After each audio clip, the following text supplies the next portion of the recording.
اعوذ باللہ من الشیطان الرجیم بسم اللہ الرحمن الرحیم. Dear students, Assalamu alaikum. Once again, I am Rashid Ganai, teacher, UPS Khoroma, Zone Kumriyal. Today, our topic is Rustum and Sohrab.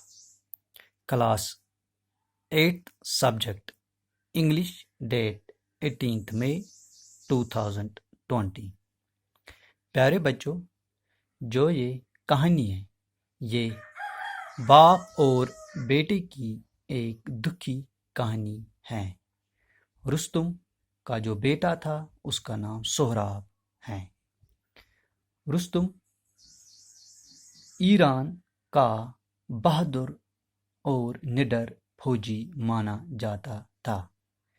اس وقت ایران کا نام جو تھا وہ تھا فارس، یعنی اب فارس چینج ہوا ایران میں، یعنی اب اس کا نام ہے ایران۔ ایران کا جو بادشاہ تھا اس کا نام کیکوس، وہ بہت ہی رستم کو چاہتا تھا۔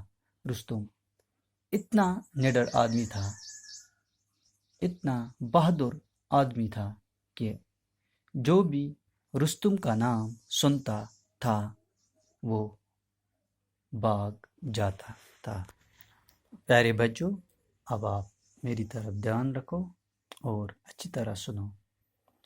بہت عرصے کی بات ہے کہ ایران میں یعنی فارس میں ایک فوجی رہا کرتا تھا جس کا نام رستم تھا۔ وہ بہت ہی بہادر اور نڈر آدمی تھا۔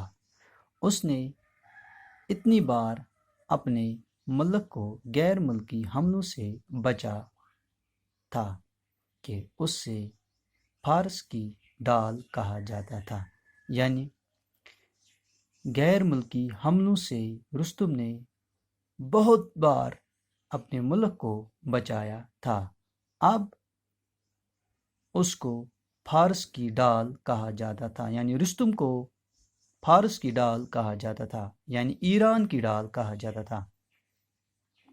وہ دشمن جو اس کے ملک پر حملہ کرنے کی کوشش کرتے، وہ جب سنتے ہیں کہ رستم ہمارے سامنے، وہ ڈر کے مارے بھاگ جاتے تھے۔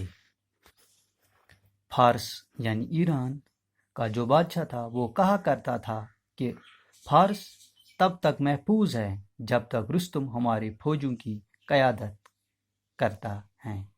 کوئی دشمن ہمیں دمکانے کی ہمت نہیں کر سکتا۔ اگر کوئی ایسا کرے گا تو وہ ایک کچل دینے والی ہار کا سامنا کرے گا۔ جب تک رستم مارا نہیں جاتا ہماری فوجیں کبھی فتح کی امید نہیں کر سکتی، فارس کے دشمن کہا کرتے، یعنی جو ایران کے جو دشمن ہیں جو ایران پر حملہ کرتے تھے وہ کہتے تھے جب تک رستم زندہ ہے تب تک ہم فتح نہیں کر سکتے، ہمیں امید ہی نہیں کہ ہم ایران کو حاصل کر سکیں جب تک رستم مارا نہیں جائے، تب تک فارس یعنی ایران کو کوئی ہرا نہیں سکتا۔ ایک بار سفر کے دوران رستم پنیما نام کی ایک شہزادی سے ملا۔ انہوں نے ایک دوسرے سے محبت ہو گئی اور انہوں نے شادی کر لی، لیکن رستم بہت دیر تک اپنی بیوی کے ساتھ نہ رہ سکا۔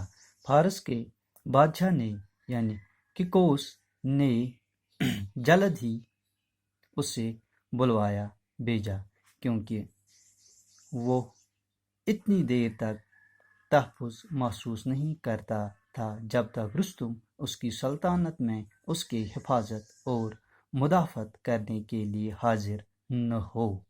اس لیے رستم کو اپنی بیوی سے دور جانا پڑا جو اس وقت حاملہ تھی۔ وہ بہت دکھی حالت میں اس سے جدا ہو گیا، کیونکہ کئی سال لگ سکتے ہیں اس سے پہلے کہ وہ اس سے دوبارہ مل پاتا۔ بچھڑتے وقت اس نے اس سے ایک پیش قیمتی ہیرا دیا اور کہا جب تم ماں بنو گی تو اس ہیرے کو بچے کے بازو پر باندھ دینا اور ہماری شادی کو ایک بیت رکھنا۔ اسی دوران رستم کی جو بیوی تھی تنیمہ کے ہاں ایک بیٹا پیدا ہوا، یعنی رستم کو بیٹا پیدا ہوا۔ تنیمہ جانتی تھی، یعنی رستم کی جو بیوی تھی وہ جانتی تھی کہ جب لڑکا بڑا ہوگا تو رستم اس سے بھی اپنا جیسا بنانے کے لیے بےتاب ہوگا۔ اگر وہ رستم سے یہ بات نہیں چھپاتی کہ ان کا بچہ ایک لڑکا تھا تو وہ ضرور ہی اسے اپنے ساتھ لے جاتا، تب وہ اپنے بیٹے کو اسی طرح کھو دیتی جیسے اس نے اپنے شوہر کو کھویا تھا۔ اس لیے تنیمہ نے رستم کو پیغام بھیجوا دیا کہ پیدا ہونے والا بچہ ایک لڑکی تھی۔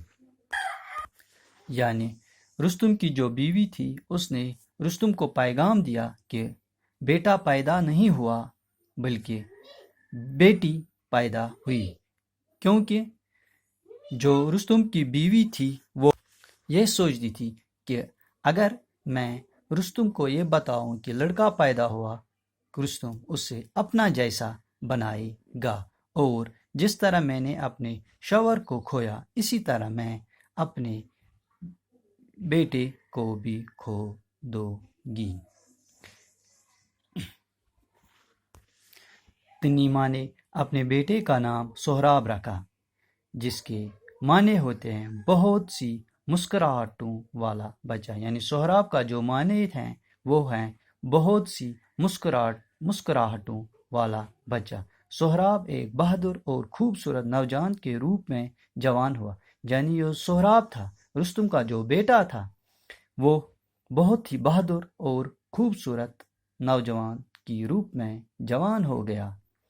اس نے تلوار اور ڈال کا استعمال کرنا سیکھا، یعنی اس نے تلوار کی جو کھیل ہیں وہ اس نے سیکھ لی، جنگی ہیرو میں ماہر ہو گیا، یعنی اب وہ جنگی ہیرو میں ماہر بن گیا۔